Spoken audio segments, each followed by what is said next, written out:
Welcome back to Athletic Everyday, day number 358. I'm coming at you with a flying sprint session, so fly sprints, and followed up with some hurdle jumps, just some single effort, full approach, vertical jumps over a hurdle, trying to clear it with as much distance as possible, minimal leg bending.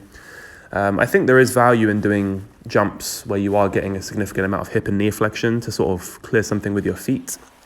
But you just always have to have in mind that the height that you're clearing is never going to be a true representation of your actual vertical jump, like how far your center of mass is actually leaving the ground. I think that there are certain apps that you can get to measure the height of your vertical jump based on where your center of mass is, how far it gets displaced vertically from the floor.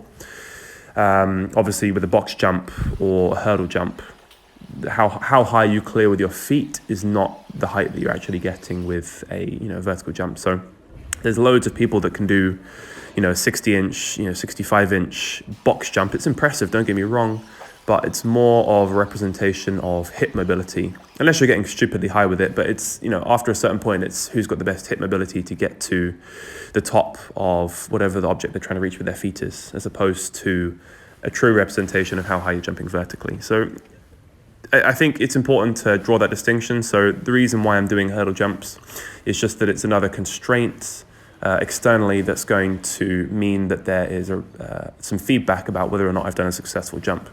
If I clear it with my feet, then I've done something successfully. If I haven't cleared it with my feet, then obviously I haven't done the jump successfully.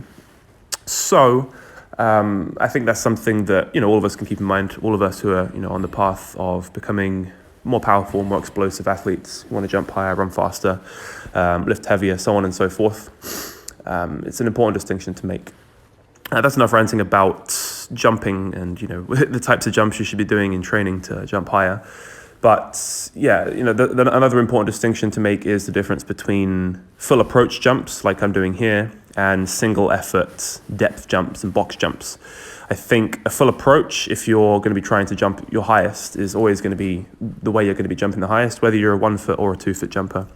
Training full approach jumps as a priority over single effort, like broad jumps or static jumps where you're trying to jump off a box and then jump straight upwards. I'm not saying that those jumps don't have any value, but if your main goal is to jump higher, for instance, for dunking a basketball or for volleyball, trying to get higher, getting higher so that you can spike the ball down over the net, or just generally in most sporting contexts, you'll almost never be jumping from a static position. You'll be jumping with some kind of horizontal displacement of your momentum. I talk about this a lot on the channel when I'm talking about jumps, but yeah, it's very important that the jumps are highly specific to your sport if you are trying to jump higher or to jump farther, as it were. Some of the best jumpers in the world, they jump by displacing their center of mass horizontally with a great speed. So it's being able to transfer that momentum into the takeoff so that you can utilize the horizontal momentum. So that's my 2 cents on jumps, and I'm probably going to repeat that thought at some point in a future video, but I thought it was worth repeating if you are looking to improve your vertical jump. So another thought that I've been coming across recently is, another observation I've been making about my training is doing weightlifting after a sprint and jump session sometimes isn't the most productive thing because it's very, very fatiguing.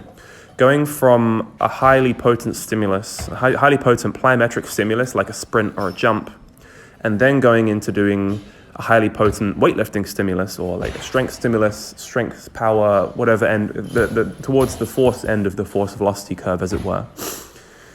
Going and doing that then straight afterwards, working basically all areas of the curve, maximal effort sprints, maximal effort jumps, and then maximal effort lifting, all in the same session, can actually be quite taxing in terms of your recovery capital. You only have a certain amount of recovery capital. There's only a certain amount of stimulus from which your body is able to recover from. I'm maybe starting to think that potentially splitting up the weightlifting and doing it with other strength training, maybe even upper body days, so that on days when I do lower body training is mostly just sprinting and jumping, or their variants or some plyometrics of some kind. Maybe even just ambulation movements. So for instance, running, sprinting, jumping, things that have that kind of gait cycle movement pattern. and then splitting that up so that then on days when I'm doing weightlifting, I can separate out my weightlifting days and my gym sessions, my strength training sessions from all of my sprinting and jumping sessions.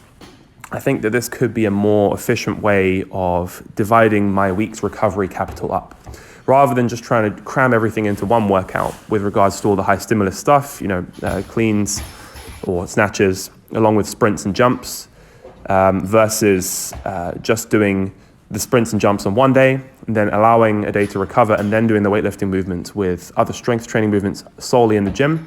Potentially that could be a more effective way, a more efficient way of splitting up the training stimuli throughout the week for me. Something I'm going to experiment with over the course of the week.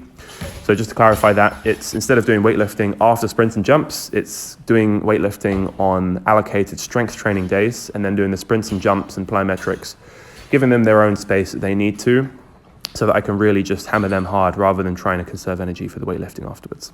Anyway, that is more or less it for today's video, guys. Appreciate the view. Hope you guys gained some value from the content, and I will catch you guys in the next video. As usual, stay athletic.